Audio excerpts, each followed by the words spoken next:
오늘 우리에게 주시는 하나님의 말씀은 마가복음 6장 1절에서 6절까지의 말씀입니다.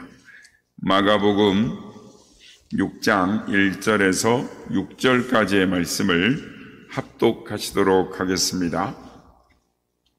시작. 예수께서 거기를 떠나사 고향으로 가시니 제자들도 따르니라. 안식일이 되어 회당에서 가르치시니 많은 사람이 듣고 놀라 이르되 이 사람이 어디서 이런 것을 얻었느냐? 이 사람이 받은 지혜와 그 손으로 이루어지는 이런 권능이 어찌 됨이냐? 이 사람이 마리아의 아들 목수가 아니냐? 야고보와 요셉과 유다와 시몬의 형제가 아니냐? 그 누이들이 우리와 함께 있지 아니하냐? 하고 예수를 배척한지라.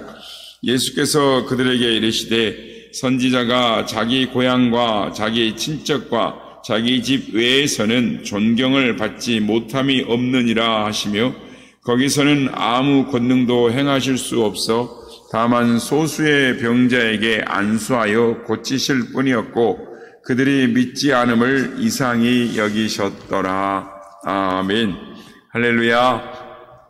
오늘도 우리와 함께 하신 주님을 찬양합니다. 그리고 새벽을 깨워 기도의 향을 나와서 우리 모든 성도님들께 하나님의 은혜와 평강이 함께 하시길 기원드립니다. 인터넷에 떠도는 유머 가운데 이런 이야기가 있습니다. 사람들 마음속에는 누구나 두 마리의 개를 키우고 있다. 이런 말이 있습니다.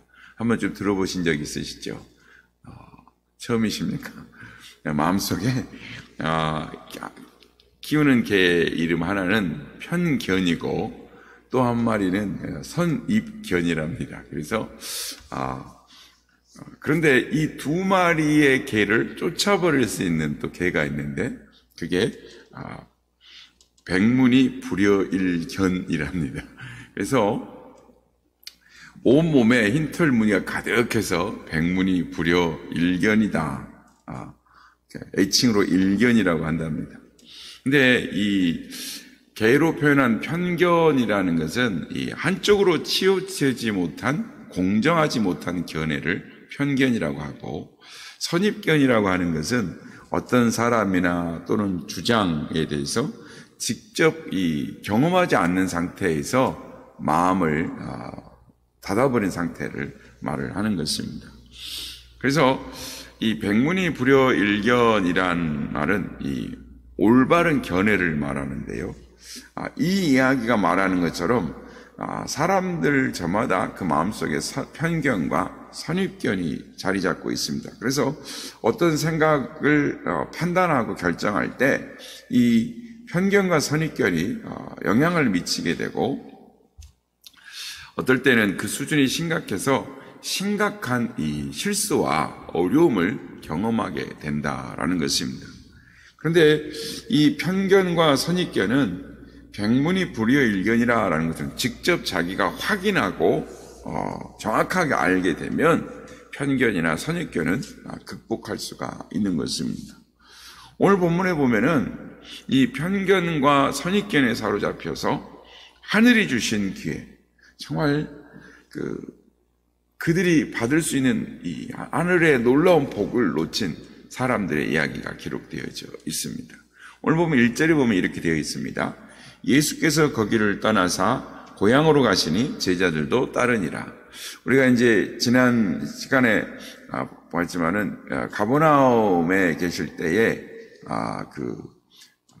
혈루증으로 고생하던 여인과 우리가 다 보질 않았지만 이 야이로 회당장의 딸 12살 먹은 딸 아이가 이제 죽었는데 예수님이 달리다 구음하고 살리신 그런 경험이 있는, 그러니까 가버나움에서 떠나서 고향으로 가셨다라는 뭐라는 갈릴리 북부 지역에서 사역을 하시다가 가버나움에서 사역을 하시다가 이제 예수님의 고향인 그러니까 갈릴리 내륙 지방인 나사렛으로 가셨다라는 것입니다. 그래서 지금 이 나사렛은 지금도 어머니 마리아와 또 동생들이 살고 있는 정든 고향인 것입니다. 그래서 이 마태복음 5장 13절에 보면은 예수님께서 유대 광야에서 시험을 받으신 후에 사역을 하시기 전에 나사렛이라는 동네에 한번 방문하신 것으로 나와 있습니다. 그리고 이번에 이제 나사렛에 방문하실 때는 두 번째, 즉 제자들 다가 간 건 아니고 5명 정도, 이제 우리가 요한복음 보면은 이후에 이제 갈릴리 가나로 가서 이렇게 포도주 기적을 일으키시는 그 사건이 나옵니다. 그런데 이때 지금 이제 고향에 방문을 했는데, 예수님이 이제 고향 나사렛에서 방문할 때는 이미 갈릴리 지금 북부 가버나움 지역에서 사역이 활발하게 일어나고 있었고, 예수님의 말씀을 들으려고 다 인산인해로 사람들이 몰려들던 시기였습니다. 그래서 나사렛에서도 예수님에 대한 소문이 다 들어가게 되었고, 또 예수님도 고향에서 복음을 전해야 될 필요를 느끼셨던 것 같습니다. 그래서 일부러 고향 나사렛으로 가셨습니다. 그래서 예수님께서 갈릴리 나사렛에 가셔서 가장 관심을 두셨던 곳이 회당이셨고, 안식일에 말씀을 회당에서 전하셨는데, 그 당시에 그 회당을 방문한 이 선생들에게 그 회당장이 말씀을 전할 수 있는 그런 이 시간을 주었습니다. 그래서 예수님께서 이 회당에서 선생들이 어렸을 때부터 가르친 것을 듣고 자라셨기 때문에 그 회당에 익숙하셨고, 또 그 회당에 있는 사람들, 고향의 사람들에게 꼭 필요한 말씀을 주시기 위해서 말씀을 합니다. 그런데 예수님 말씀을 전하시고 나서 저들의 반응이 놀랍습니다. 그러니까 갈릴리 여러 곳곳에서 환영을 받으시고, 많은 무리들이 예수님의 말씀을 듣고 싶어서 인산인해처럼 몰려들었는데, 그들의 반응은 사뭇 다른 군중들과 달랐다라는 것입니다. 오늘 보면 3절에 보면은 마가가 저들의 반응을 한마디로 기록했는데 어떻게 되어 있습니까? 하반절에 보면 예수를 배척한지라 라고 말합니다. 고향 나사렛 사람들이 예수님의 가르침을 듣고 환영하기보다는 배척을 했다라는 것입니다. 그래서 결국 예수님이 고향을 떠나실 수밖에 없었습니다. 오늘 본문을 보면 그들이 예수님을 배척한 이유를 보게 됩니다. 한마디로 말하면 저들 마음속에 자리 잡고 있는 예수님에 대한 편견과 선입견 때문이었습니다. 그러니까 마치 집을 방문하면 요즘 애완견들이 많지 않습니까? 반려견들이. 그럼 막 개들이 짖어대는 것처럼 그 고향에 갔더니 편견과 선입견이 그들 마음속에서 계속 날뛰고 있었기 때문에 그렇습니다. 저들 마음속에 잡고 있는 편견과 선입견이 무엇이었습니까? 저들로 하여금 예수님을 영접하지 못하도록 방해했던 편견과 선입견이 무엇이었습니까? 첫 번째는 오늘도 마찬가지입니다만은 학벌에 대한 편견이 있었습니다. 2절에 보면 회당에서 예수님의 말씀을 듣고 깜짝 놀라면 저들이 했던 첫 번째 말이 이것입니다. 이 사람이 어디서 이런 것을 얻었느냐? 그러니까 사실 예수님이 30년간 나사렛에 한 것을 그들은 다 지켜보았습니다. 그러니까 변변한 교육을 받지 못한 것을 알고 있습니다. 교육을 해봐야, 그러니까 교육을 당해봐야 이 초등교육 수준의 이 회당 교육 수준이었다라는 것입니다. 그래서 이 고등교육을 받으려면 예루살렘으로 유학을 가야지만 받을 수 있는. 그런데 예수님은 그 당시 고향을 떠나신 일이 없었습니다. 그러니까 당시 회당에서 성경을 가르치려면 고등교육을 받거나 이 랍비가 되는 교육을 받든지 해야 또는 바울처럼 이 대학자 문화에 들어가서 성경 교육을 받아야만 환영을 받을 테인데, 예수님은 전혀 그런 교육을 받지 못한 사람이라는 것을 그들이 더 잘 알고 있었다라는 것입니다. 그런데 그분이 하는 말을 들어보니까 지금까지 회당에서 들어보지 못한 그 어떤 성경 랍비로부터 듣지 못한 권위 있는 말씀이었다라는 것입니다. 그렇지만 안타깝게도 그들은 학벌에 대한 편견과 선입견 때문에 예수님의 말씀을 받아들이지 못했다라는 것입니다. 오늘 우리 사회도 이 고질적인 편견과 이 선입견, 즉 그 가운데 하나가 학벌입니다. 한 교회 목사님에게 어떤 청년이 찾아왔습니다. 그리고 심적 고통을 이야기합니다. 자기는 지방대학을 나왔다라는 거예요. 그래서 실력이 그래도 지방에서 실력 있는 대학이고 최선을 다해서 공부도 하고 학점도 잘 받고 또 자격증도 다 구비를 이것저것 했다라는 것입니다. 남들처럼 대기업에 입사하기 위해서 서류를 냈는데 좀처럼 연락이 오지 않는다라는 것. 소위 이 스카이 출신들 아니면 요즘 서울 인서울을 나와도 취직하기가 어려운 것이죠. 놀라운 것은 교회에도 이런 풍조를 따르고 있다라는 것입니다. 서울 중대형 교회의 이 담임 목사 청빙 조건을 보면 이런 경우가 있습니다. 장신대 출신으로서 박사학위 소지자야 하고 외국에서 유학을 하면 가산점을 준다라는 것입니다.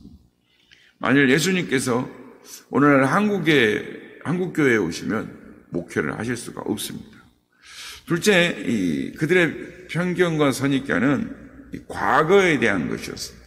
2절에 보면 회당에서 예수님의 말씀을 듣고 깜짝 놀라면서 그들이 했던 두 번째 말이 뭐냐면 사람들이 받은 지혜와 그 손으로 된 권능이 어찌 됨이냐라고 말합니다. 사실 지금 자기들이 보고 있고 듣고 있는 알고 있는 예수는 이런 예수가 아니었습니다. 그러니까 이렇게 놀라운 일을 하거나 또는 지혜로운 사람이 아니었다라는 것입니다. 그리고 지금 자기들이 알고 있는 예수는 회당장 야이로의 딸을 살릴 수 있는 그런 사람이 아니었다라는 것입니다. 그래서 저들이 하는 말이 이게 도대체 어떻게 된 일이냐 이렇게 묻고 있는 것입니다. 세 번째는 이 배경에 대한 편견과 선입견이었습니다. 3절에 보면은 회당에서 예수님의 말씀을 듣고 그들이 깜짝 놀라면서 했던 세 번째 말이 이것입니다. 이 사람이 마리아의 아들 목수가 아니냐? 야곱과 요셉과 유다와 시몬이 그의 형제들이 그의 누나들이 아니 누이들이 함께 있지 않느냐? 이렇게 말을 합니다. 그러니까 저들이 예수님의 말씀을 듣고 나서 목수가 말할 수 있는 수준의 말씀이 아니었다라는 거죠. 랍비나 대학자들의 수준에서 할 수 있는 말이었는데 특별히 예수님은 가난한 과부의 아들인데 보잘것없는 출신인데 저런 수준의 말을 할 수 있는 것을 도무지 그들이 이해할 수가 없었고 받아들일 수가 없었다라는 것입니다. 오늘도 우리 사회에서 한 사람을 평가할 때 배경에 대한 평가를 많이 합니다. 그러니까 한 예로 고향이 어디냐, 부모님은 뭐 일하시냐, 또는 학교는 어딜 나왔냐, 이런 걸 묻는 것입니다. 그래서 그 사람을 제대로 평가하지 못하는 것입니다. 그런데 오늘 본문을 보면 안타깝게도 예수님의 고향의 사람들도 잘못된 편견과 선입견으로 예수님을 배척하고 말았다라는 것입니다. 자기들을 위해 일부러 찾아오신 예수님, 그들에게 복을 주시기 위하여 하나님의 놀라운 은혜와 축복을 그들에게 주시기 위하여 찾아오셨지만 그들은 자신들이 갖고 있는 편견과 선입견으로 말미암아 배척을 하고 말았습니다. 참으로 이 안타까운 것입니다. 그래서 예수님이 떠나시고 말았는데 예수님이 얼마나 그 고향을 떠나시면서 안타까우셨을까요? 그래서 이렇게 말씀하십니다. 6절에 보면은 그들이 믿지 아니함을 이상히 여기셨더라. 그러니까 그들이 예수님을 받지 못하게 된 것, 그들이 갖고 있는 편견과 선입견이 복을 받지 못하는 게 문제가 아니라 그들이 저주의 원인이 갖게 된 것이 편견과 선입견이었다는 것입니다. 그렇다면 이런 편견과 선입견을 극복해야 되지 않겠습니까? 넘어서야 되지 않겠습니까? 첫째는 겸손해야 되는 것입니다. 야고보서 1장 5절을 보면 이렇게 말씀합니다. 너희 중에 누구든지 지혜가 부족하거든 모든 사람에게 후히 주시고 꾸짖지 아니하시는 하나님께 구하라. 그리하면 주시리라 라고 말씀을 하는 것입니다. 그러니까 자신에게 지혜가 부족하다는 태도가 중요한 것입니다. 그러니까 하나님의 말씀 앞에서 내 경험과 내 지식과 내 판단이 부족합니다. 완전하지 못합니다. 라고 겸손한 자세로 하나님의 말씀을 받을 때, 하나님 앞에 있을 때 그런 태도가, 겸손한 태도가 중요하다라는 것입니다. 그래서 어떤 판단을 내리고 어떤 결정을 할 때 하나님의 지혜를 구하는 자세가 필요한 것입니다. 사무엘하 2장 1절에 보면은 다윗의 이야기가 나오는데 다윗이 이렇게 말합니다. 다윗이 여호와께 여쭈아뢰되 내가 유다 한 성으로 올라가리이까. 이 상황은 어떤 상황이냐면 다윗을 집요하게 추격하던 사울이 세상을 떠났습니다. 그리고 많은 사람들이 이제는 이스라엘의 왕이 될 사람은 다윗밖에 없다라는 여론이 사회에 무르익었습니다. 그렇기 때문에 다윗이 얼마든지 자기가 왕이 될 거라고 자기 생각과 판단으로 나아갈 수 있었습니다. 그럼에도 다윗은 겸손하게 여호와께 여쭤보는 것입니다. 제가 할까요 말까요? 자신의 판단에 또는 사람들의 상황에 떠밀려서 가는 것이 아니라 겸손하게 하나님께 여쭤보는 자세. 그래서 하나님이 다윗을 그래서 귀하게 쓰시고 그를 높이셨던 것입니다. 그런데 자신의 이 편견과 선입견으로 급하게 하게 되면 실수하게 되고 또한 사람들에게 휘둘리게 되는, 그래서 좋지 못한 결과를 가져오게 되는 것입니다. 그렇습니다. 오늘도 예수님은 우리에게 찾아오시는 것입니다. 오늘도 하나님의 말씀으로 찾아오시고 오늘도 상황들을 통해서 하나님은 우리에게 찾아오십니다. 그때 우리가 하나님이 주신 은혜와 복을 받는 방법은 겸손하게 하나님의 뜻을 묻고 구함으로 말미암아 하나님이 오늘도 우리에게 주시는 은혜를 경험할 수가 있는 것입니다. 바라기는 오늘도 우리의 삶을 살아갈 때에 겸손하게 하나님의 뜻을 묻고 하나님의 지혜를 구함으로 말미암아 오늘도 우리의 삶을 인도해 가시는 주님을 따라가는 복된 삶을 살아가시는 우리 모두가 되시길 예수님의 이름으로 축복합니다.